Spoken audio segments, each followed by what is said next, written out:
The search for truth. There is no religion higher than truth.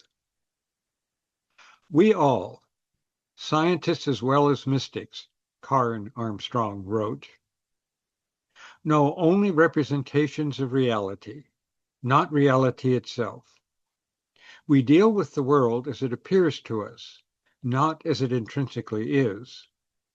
So some of our interpretations may be more accurate than others. This somewhat disturbing news means that our objective truths on which we rely are inherently elusive. We are surrounded by a reality that transcends or goes beyond our conceptual grasp. The remarkable motto, "There is no religion higher than truth," taken from the Maharaja of Benares, can be understood in two ways. One is to understand it as saying that truth is the highest religion. This second understanding might be is that truth is higher than any and all religions. This opens the way to seeing truth reflected in all religions, but also in all philosophies and all sciences. This is the message of the secret doctrine, the subtitle of which is the synthesis of science, religion, and philosophy. What is this truth that is found in the motto? Obviously, it is not simply this truth or that truth, but truth itself. Theosophy addresses this question and deserves our thoughtful attention. Most of us are familiar with the story of the 6 blind men led to an elephant, yet it is worth pondering again. One blind man grasps the tail of this very patient elephant and declares that the elephant is like a rope. Another feels the flank and says it is like a wall. A third puts his arms around a leg, insists this creature is like a tree. The fourth feels an ear and believes the elephant is like a fan. The fifth, handling the trunk, notes that it is really like a hose. And the sixth, running his hands over a tusk, states that it is like a javelin. Versions of the story vary, but the message is always the same.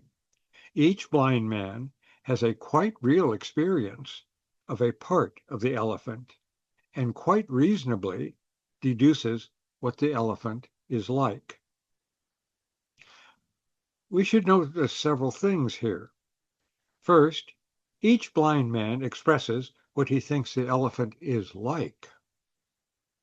That is, he draws an analogy between what he knows and what he has just experienced of something otherwise unknown to him. In the language of Niels Bohr, the eminent quantum theorist, the blind man is mapping the elephant in terms already familiar to him. When Bohr said, "There is no quantum world," he was not denying quantum physics, but rather indicating that quantum theory is a map of subatomic reality.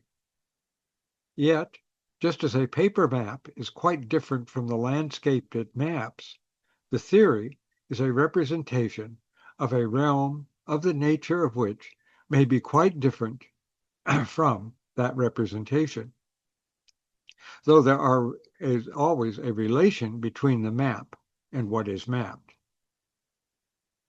The blind men, at this point in the story, have not had Bohr's insight. They think their statements describe the reality of the elephant. Now imagine these 6 blind men talking together. Suppose they come to realize that they each have a piece of the puzzle of the elephant. Suppose that they determine that each experienced a different part of the elephant, and that they put their findings together from one end to the other of their mysterious object. They mentally paste together a javelin, hose, fan, tree, wall, rope, forming a picture, representation, or map of the elephant. It is difficult to see just what this alleged synthesis of their experiences might be, but it will at best be a very crude picture of a real elephant. With more effort and more experience of the elephant, they may refine this picture, but it will never fully represent the actual elephant that they have each only partially experienced. Maps are only true in the sense of being adequate to our purposes, but they are not the truth. So we learn from the old story something very important.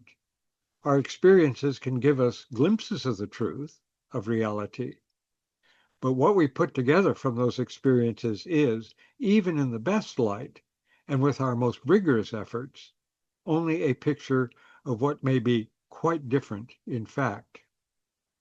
Simply experiencing is not enough. More is required if we are to approach truth.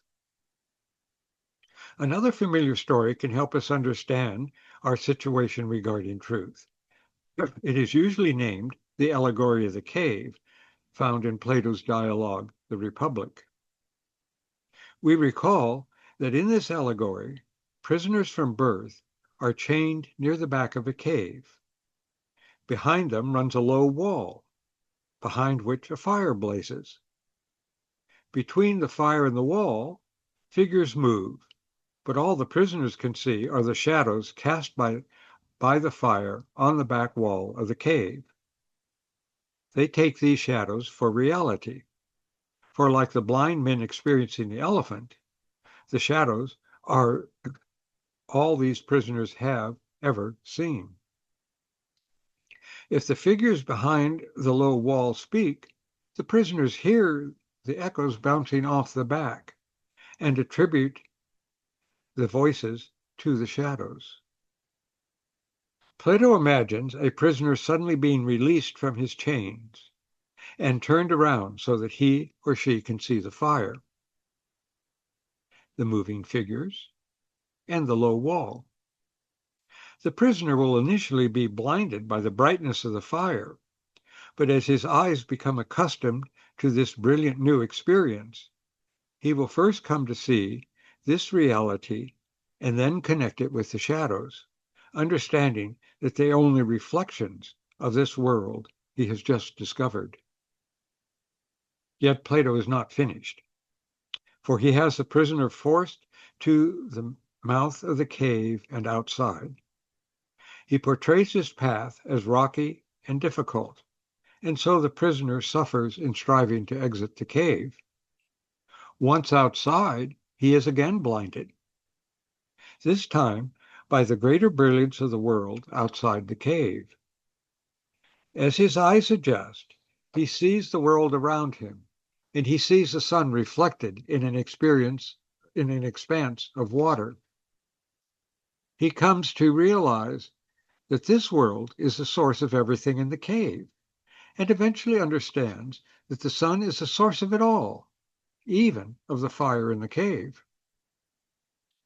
We are told that, once adjusted to the outside world, he can look up and briefly glimpse the sun itself, but only very briefly, for if he stares at it, the source, he will be blinded. Having realized the truth, he naturally wishes to inform his fellow prisoners of his great discovery, and so he returns to the cave. But as he enters its relatively dim interior, he finds it difficult to see and stumbles about. When he talks to the chained prisoners, he seems incomprehensible, for the language of shadows is hardly suitable to express the realities he now knows. And of course they test him, finding that he can no longer distinguish between the shadows very well. Plato tells us that if the prisoners could move and seize him, they would kill him. His seeming nonsense threatens to upend their secure but limited world. As Jesus is reported to have put it, a prophet is not without honor except in his hometown. We easily see a connection between the blind men exploring the elephant and the prisoners chained in the cave, devising theories of shadows. Both groups believe they are expressing the truth, but we know better. Or do we? Plato distinguished various stages of understanding. There is conjecture or opinion, which is not knowledge. Then there is belief, which a person may have based on some evidence or by some inference, both of which are inadequate to convert that belief into knowledge. One may even have a true belief, but even that is not knowledge, for one does not have sufficient evidence for it. Plato turns to mathematics as examples of knowledge because mathematics has principles of proof which do not depend on transient appearances or changing circumstances. Yet there is something more, something sometimes called intuition, what Theosophists call buddhi, direct insight into the nature of things, a knowledge of universal truths. These levels of understanding can be correlated with the stages the released prisoner passes through in emerging from the cave. There's much to think about in these stories, and in Plato's discussion of knowledge. We can readily see why philosophers have struggled for millennia to understand just what truth is. Theosophy provides the answer, an answer that shows both what truth is and how the answer is profoundly important in very practical ways. Unsurprisingly, the answer is so radical that it demands nothing less than a transformation of consciousness and all that implies. To begin to make sense of Theosophy's answer, we need to reflect a little on our ordinary understanding of truth and what is true. We use these words, truth and true, in many ways. A statement can be true or false, and this meaning of true is crucial for logic and reasoning. But we can also say something is true when it aligns with some ideal, as when we say a true man, a true friend, a true case of justice, or a true color, as in a photograph or copy of a painting, or a true breed when looking at a dog, or a true representation, or finally, a true vision. We also speak of a true law of nature when we are convinced that the law actually governs some aspect of nature. A little thought can produce other examples.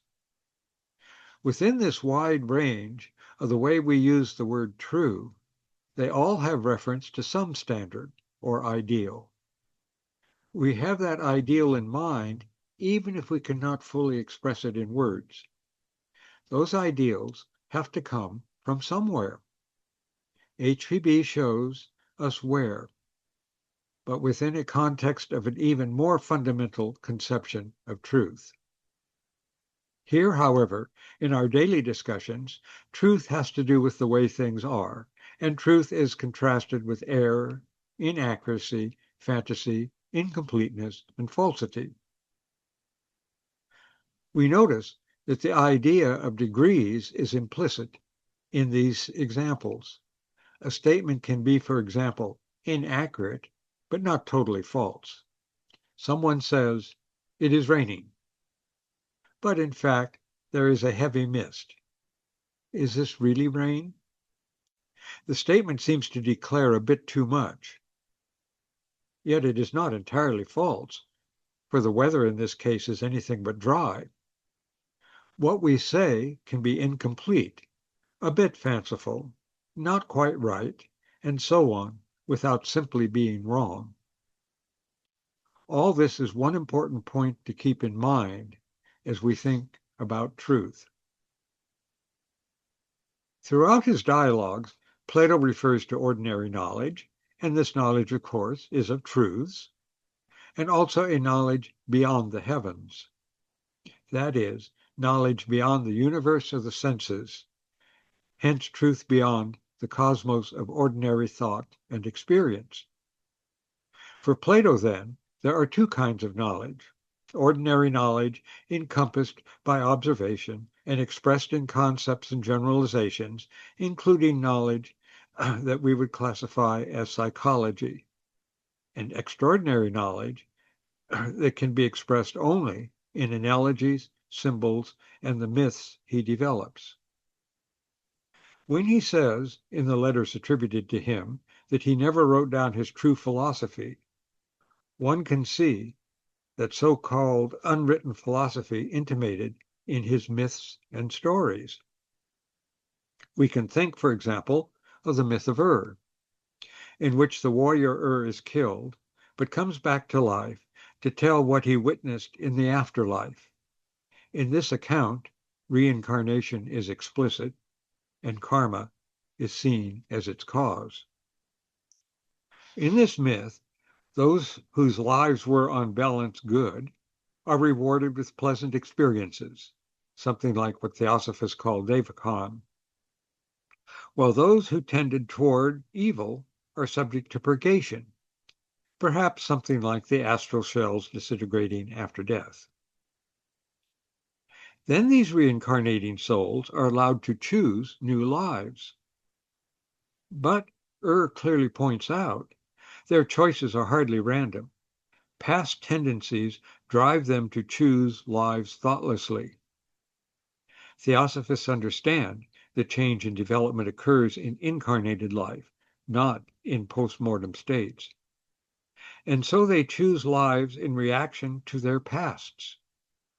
Rather grimly, notes that those who were wholly bad do not reincarnate, but are consigned to the abyss of Tartarus, forever lost. But he hints in a seemingly obscure and often overlooked passage that those who are pure enough go to a place beyond reincarnation, being freed from this cycle of birth and death. And all of this occurs under the three goddesses of necessity, karma in its cosmic sense. Why doesn't Plato simply state story in plain, ordinary, discursive language? If he did, it would be dogma. For ordinary experience cannot prove immortality or reincarnation, even though such experience can strongly suggest it. Putting these profound ideas into a mythic account, which Socrates, in repeating it, says may not be true, though something like it is, allows the listener to understand what is being said at whatever level he or she is capable of.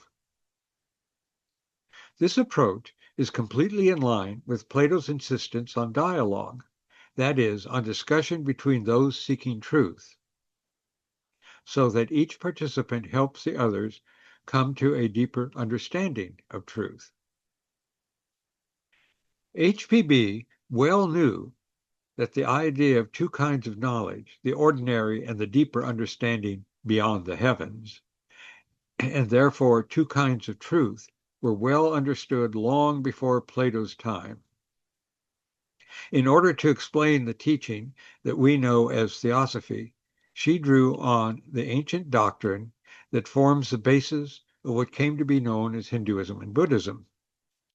That teaching is that there are two truths: the ordinary kind that allows us to navigate incarnate existence, and the deeper truth that is part of our very being. She borrowed the Sanskrit terms Paramartha Satya and Samvriti Satya to explain these two kinds of truth. These terms are commonly translated absolute truth and relative truth. In the Theosophical glossary, HPB wrote under the entry Samvriti the following: Samvriti, false conception, the origin of illusion. Samvriti Satya, truth mixed with false conceptions, Samvriti. The reverse of absolute truth, or Paramartha Satya, self-consciousness in absolute truth or reality. There is much to unpack theosophically in these seemingly straightforward definitions of what Buddhists have called absolute and conventional truth. Samvriti is a Sanskrit term that means covering or veiling. Samvriti satya is veiled truth, and in this sense is mixed with falsehood. That is, it is mixed with what is not absolute truth or paramata satya. This distinction, utterly crucial to understanding theosophy, the whole of existence, and ourselves, requires a very large background to be understood. That which has no name or attributes, something sometimes called the absolute or parabrahm, is so far beyond human conceptions that it cannot even be said to exist or not exist, since even these terms imply some limit. The very concept definition implies establishing a limit or boundary, making finite, and that cannot be subjected to any limits. The first thing we can begin to conceive is the beginning of manifestation, and it is metaphorically called the great breath. Still speaking metaphorically, for we have nothing but metaphors and symbols to discuss what are, to us as incarnate human beings, in the fifth subrace of the fifth root race, in the fourth round, this great breath becomes or is reflected in the one life. The one life is the unity, not as a collection, but as one, which is the source of all existence and pervades all existence. The whole of HPB's magnificent book, The Secret Doctrine, as well as her other writings, deals with how this one life emerges, so to speak, the cosmic incarnation of the great breath, and how it gives rise to all the diversity of nature, from the cosmos to the world in which we live. When she speaks of absolute truth in the glossary, she says it is self-consciousness in absolute truth or reality. We cannot think of the emergence of the cosmos as we observe it as simply a material evolution from some material Big Bang. The emergence and unfolding of the cosmos is a manifestation of matter, of course, but equally a manifestation of spirit and of consciousness. The one life is a virtually inconceivable oneness of consciousness, spirit, and matter. Here, and in its unfoldment, consciousness, spirit, and matter are not as we experience them. They are all so ethereal that we can hardly imagine them. The difference that is required to produce the evolving universe in which we find ourselves requires vehicles, or, speaking metaphorically, containers for manifestation. The more universal requires something in which it can reflect itself in more diverse, thus limited, ways. Sometimes HPB uses concepts from the Samkhya Hindu philosophy to give an idea of what this is all about. Purusha, spirit, requires prakriti, matter, to manifest. But matter, essential for manifestation, can only partially manifest that which is reflected in it. Theosophically, this diversity emerges from a preceding unity or oneness, and the distinction between spirit and matter is only relative. As HPB said, spirit is the most ethereal matter, and matter is crystallized spirit. They constitute a spectrum with what we can call spirit at one end and what we experience as matter at the other. But like the white light that differentiates into 7 colors when passed through a prism, due to the different diffractions of the different waves or vibrations of light passing from the medium of air through the medium of the glass prism, the continuum of spirit matter is 7-fold. This spectrum is ultimately the origin of the 7 principles that constitute the human being, everything in nature, and ultimately the cosmos itself. In terms of the one life, while permeating everything, it remains beyond all diversity. Modern science is concerned with the material end of the spectrum at the level of ordinary human consciousness, as it is manifesting in the most material of the globes, globe D. Here is where spirit and matter are, so to speak, in balance. In the outbreathing and inbreathing of the great breath within our solar cosmos, this balanced environment is crucial. For it is in this round that the thinking principle, manas, awakens and makes self-consciousness possible. Given the one life, which is one, what we can call consciousness or intelligence necessarily pervades the whole of existence. It is in the human being, incarnated in an incredibly complex material system called the human body, that consciousness awakens as self-consciousness, which includes a sense of I. Once awakened, self-consciousness can deliberately move through the whole spirit-matter spectrum, from the most material extreme to the most spiritual, awake and knowing at every step of that movement. Over the past few centuries, building on much that went before, science developed a method of understanding the world, centered on measurement of what can be observed and materially manipulated. This method ignores consciousness, and so it is not surprising that the attempt to find the theory of everything, or in respect to the four forces science deals with, electromagnetism, gravity, and the strong and weak nuclear forces, the effort to develop the grand unified theory, have not been successful. Consciousness is involved in observation, in measurement, and in developing theories to explain the material world. Until consciousness is included in the sciences, there will be no real theory of everything.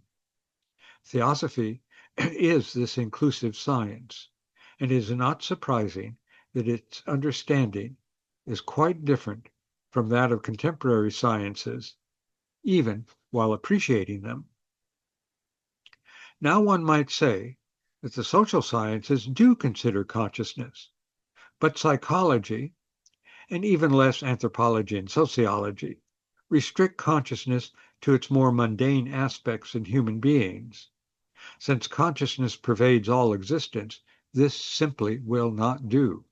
Biological sciences have great difficulty ignoring consciousness. But biologists allegedly adhere to a theory of evolution that is material and that occurs mindlessly. Yet when they attempt to explain the physical origins of the various features of different species, they cannot avoid talking in terms of purposes. The bat, for example, developed echolocation so that it could intercept insects at night when its vision is not sufficient for its needs. The eye developed so that species could survey their surroundings, spot prey, and avoid dangers. Butterflies, delicious to some creatures, develop disguises to mimic other toxic butterflies that such creatures have learned to avoid. All this is consciousness language. That is, language that expresses purpose and meaning. This is not a situation that biologists are learning to avoid. The increasingly intricate study of living forms down to the very cells of a body show that cells behave intelligently, communicating with one another. For the human being, this cooperation, the ability to identify and absorb nutrients and expel waste, to detect damage and repair it, is found in billions, some biologists say trillions, of cells that make up the human body, that regulates itself, largely without the attention of the presiding consciousness, which we call ourselves as thinking human beings, without us even being aware of it. Teleology, activity for a purpose or goal, suffuses biological science, and the goal-seeking is a conscious activity. This mutual interconnection of levels of consciousness is true of all existence. But interconnection is too mechanical a term to use when consciousness is involved. Consciousness is not mechanical.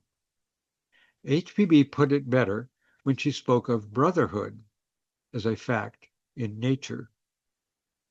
We see it in operation in the world visible to our ordinary senses, and it is a fact in the invisible world as well.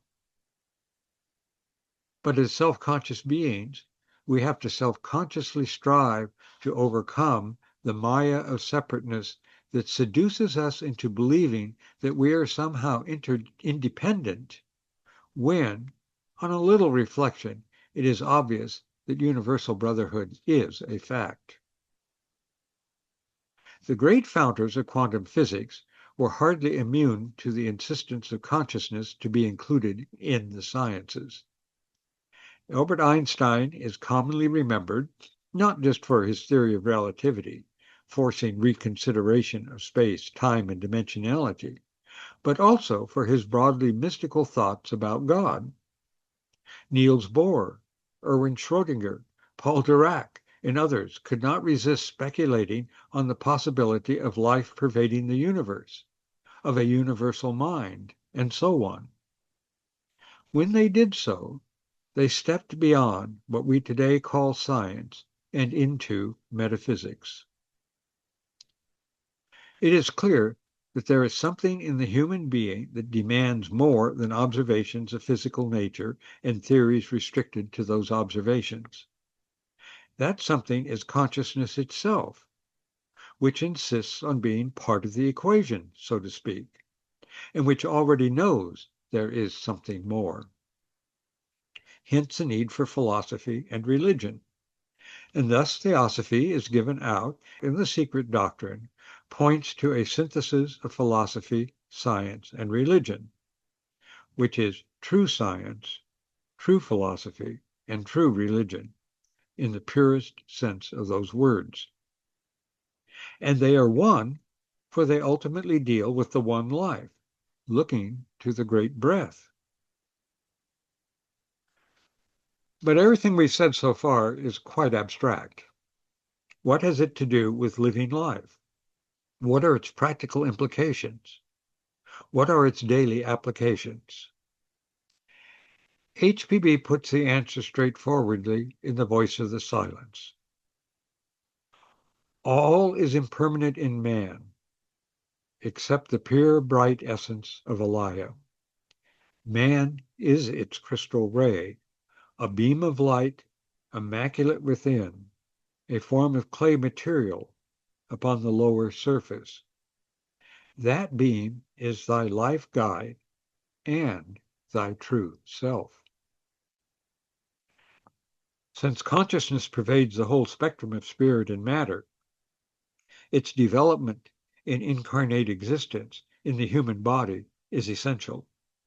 For it is here that consciousness awakens to self-consciousness, and only here one gains the experience that can lead to full realization of what one is, the true self.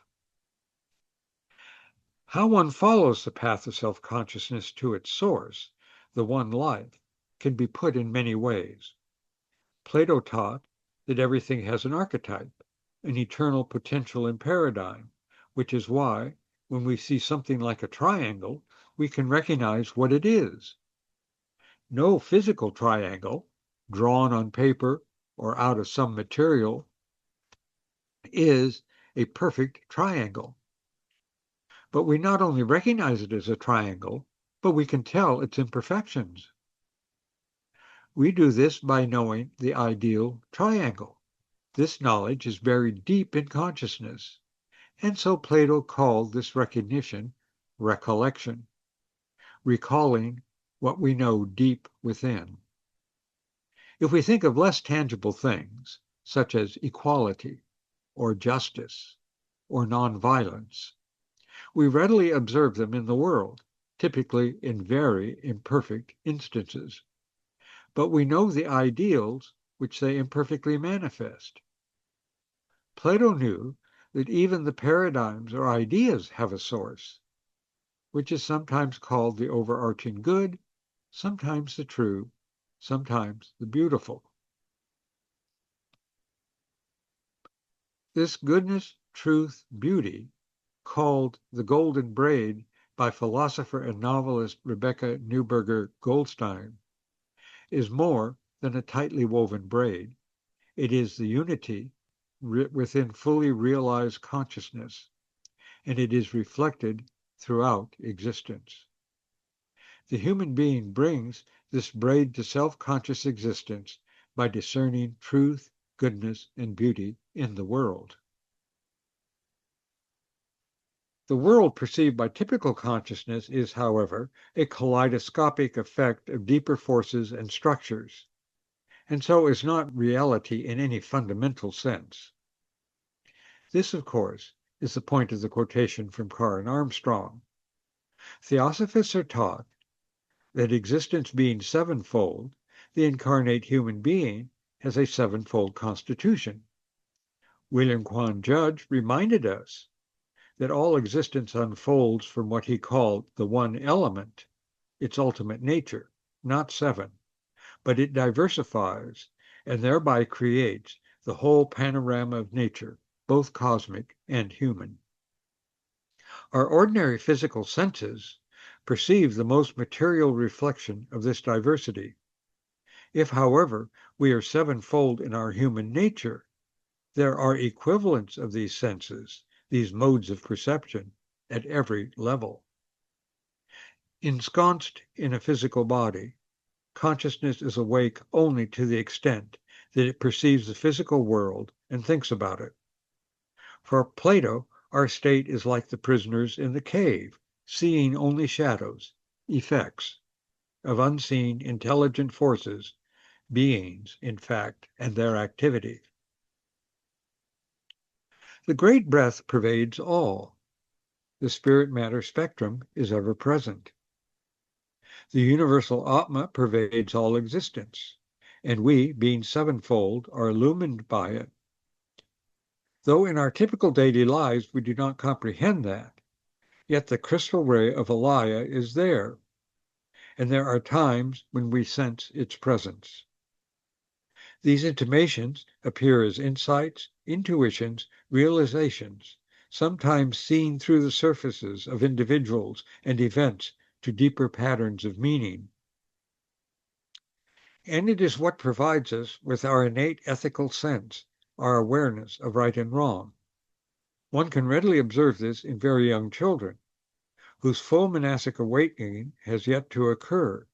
Nonetheless, the sense of what is fair and what is not. We sense truths that we cannot put into words, detect unexpressed goodness, and are naturally drawn to beauty. These facts should alert us to the deeper levels of existence that the distractions of daily life obscure. How then are we to become self-conscious of these deeper or higher levels of existence? We are taught that there are two fundamental processes that we must undertake and persistently pursue to gain ever more realization of what is real. One is meditation, focusing consciousness and withdrawing our senses, which means withdrawing from the maelstrom of physical perceptions. In removing the distractions of the external, we begin to gain a deeper understanding. HPB recommended the Yoga Sutras of Patanjali, which emphasize the process in general but clear terms. And we dwell on the most universal ideas we can imagine, absolute abstract space being one, the real natures of the Mahatmas being another. We begin to raise our consciousness to levels beyond the physical senses and mental conceptualizations. Over time, we learn to focus without distraction and can raise consciousness to ever higher, which means more universal, levels. Each level we have will have its relative truths, and we will need to remember that these are like maps, useful for indicating the level, but consciousness needs to move on. No matter how intuitively insightful some understanding is, that understanding helps only if we do not think. This is it. But be prepared to transcend that insight to greater ones. HPB warns us that moving into territory unknown to our current self-consciousness can be quite disturbing, and we need to resist the desire to retreat to old, inadequate, but unfamiliar understanding.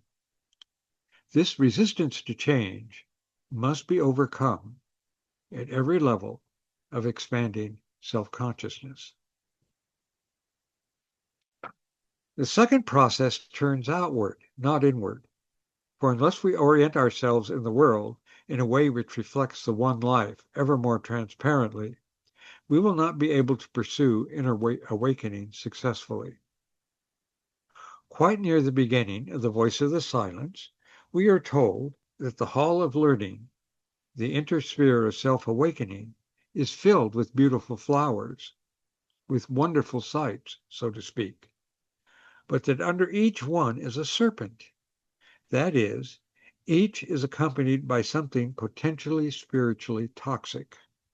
We are all too familiar with the distractions of the world, distractions that both attract and repel us, so that we are drawn to this or that ultimately empty object or achievement. These attractions and repulsions that veil that inner sense of something more real, of something more fundamental, that we are already sensed as children. The more we passively give in to these distractions, fleeing what is repulsive, grasping at what is attractive, the less we maintain that deeper awareness. In meditation, we withdraw from all this in order to penetrate the veils that obscure our deeper selves. We must move beyond the subtler distractions of the Hall of Learning. For the serpents under these beautiful astral flowers are the tendencies we have to be attracted to or repelled by what we witness. We cannot reach toward full consciousness of the one life, which is what we are, if we wander off our focus on it and get sidetracked by astral delights. The astral is also sevenfold, so in meditation we will encounter such distractions at higher levels as we proceed. What then is the outward process? The surrealist writer René Daumal wrote a brilliant essay titled in English, Mount Analog. It is an individual hears of a remarkable island not found on any map. He determines to find it and sails into the unknown. Eventually he does find this island, and landing there, discovers others who have also found it. He learns that to climb the mountain to its glorious summit has a curious requirement. To ascend to the next stage of the climb, one has to return to the lower stage and help another ascend to the stage one has already reached. Only then can one proceed up another stage, and then must repeat the process until one has reached the very summit. Surprisingly, our climber discovers that many people have tarried for years in the community at the base of the mountain, enjoying the views and life there. They seem to have lost interest in the climb. In the language of the Voice of the Silence, they have reached the Hall of Learning, but have lost the will to move on toward the real goal, which is the summit of the mountain. Of course, we recognize Plato's cave in this story. What is clear from all this is that meditation alone is not enough. We must develop the will to move on in our efforts to reach the very source of our being, the one life itself. But we cannot do this without radically reorienting our relation to the world, which means our relation not just to things, but to other human beings, including even ourselves, and to all events, and to all nature. Every authentic spiritual tradition has taught the necessity of this fundamental reorientation. In the Christian New Testament, St. Paul speaks of the old man dying and the new man being born, welcoming the Christos into one's existence. And he speaks beautifully of the fundamental importance of love for all.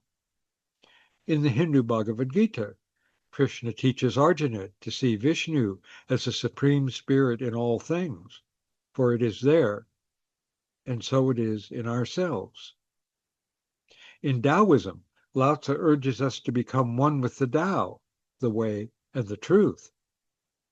In Islamic Sufism, the great mystic Al-Hallaj could identify with one of the divine names of God, declaring, I am Al-Haq, that is, I am the real, I am the true. Buddhists point to the necessity of the turning about of consciousness, a profound reversal, so to speak, of our understanding of ourselves and the world. The medieval Kabbalist Isaac Luria used the term tikkun, restoration, to indicate our role as self-conscious beings in the restoration of all existence to its ideal, ultimately real state. However conceived, this is the path that purifies us of succumbing to the distractions that surround us. These distractions, when properly understood, are not enemies, but are lessons to be learned, and they can only be learned through self-conscious and ethical development, the twin processes of self-conscious realization. We cannot approach the one life unless we increasingly think and act as the one life. This means overcoming the dire heresy of separateness, as the voice of the silence teaches. We do this by treading a path that stage by stage reduces viperous sense of separateness. Rather than seeing others as different from oneself, one sees them for what we all are, souls seeking realization of what we really are. Treading this path is not simply abiding by some conventional morality. It is developing a universal ethical sense that responds to reality, not the masks of personality. This ethical sense can be likened to learning how to ride a bicycle. We began by struggling to achieve balance, of using the handlebars to give direction, pedaling to move forward, learning to be aware of our surroundings. All of this is very awkward at first, and as we learned, we sometimes fell off the bicycle or ran into or over things. But in time, with practice, we became one with the bicycle, so that we could do all these things without thinking about how to ride. With this mastery, we use the bicycles, but think of where we are going. We become the path we are treading, for it is ourselves, to the point where our responses to whatever the world gives us is effortless. The path to truth and reality is thus dual, a transformation of self-consciousness and a transformation of our dynamic situation in the world around us. Rather than desperately separating ourselves from others, the ultimate falsehood, we can become centers of beneficence, radiating out to all. The various accounts of meditation and various versions of the path of ethical purification are authentic. They all contain the same requirements and possibilities. The voice of the silence shows that what we might call inner development, the raising of self-consciousness, and the outer development, our life in the world, are one. Though the language is different, one encounters the same teaching in Light on the Path, in the Bhagavad Gita, in the sacred texts of many religions, and in timeless philosophies like those of the Vedantins and the Neoplatonists. As consciousness transcends the illusions of the physical realm, it encounters illusions of a subtler nature, and transcending them, subtler illusions yet. Maya is illusion, but it is also the creative power of differentiation, of diversity, and it is this diversity in which we find ourselves that permits self-consciousness to awaken and expand. One could say that the increasing development of self-consciousness is discerning the dynamic architectonic structure of Maya at increasingly universal levels. Though seemingly paradoxical, extending the circle of inclusion in one's awareness of unity involves going then from, so to speak, the circumference of one's incarnation to the central point of one's being. One comes to realize that this point is like the point in the ultimate circle, whose circumference is nowhere and whose center is everywhere. This is the divine in all things, Krishna in the gods, human beings, and in dogs. This is why the word true is used in so many ways. And it is the movement from knowing that to knowing why through learning to know how. The goal, no matter how distant it may seem to be, is where our inner life and outer life become just one life, where subject and object become one, where all relative truths are replaced by the truth. For one is the one life, without separation from anything, yet transcending all things. In this sense, real knowledge is of the truth, which is self-knowledge, knowledge of the self of all.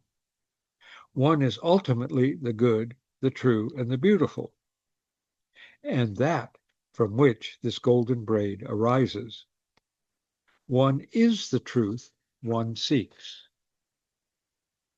To sum up, we can see that metaphysics, the study of what is, and epistemology, the study of how and what we know, and ethics, how we live our lives in the world, are not three subjects. They are one. For together, they place us in our incarnated existence, and that placement allows us to see both what we can do and what we should be doing.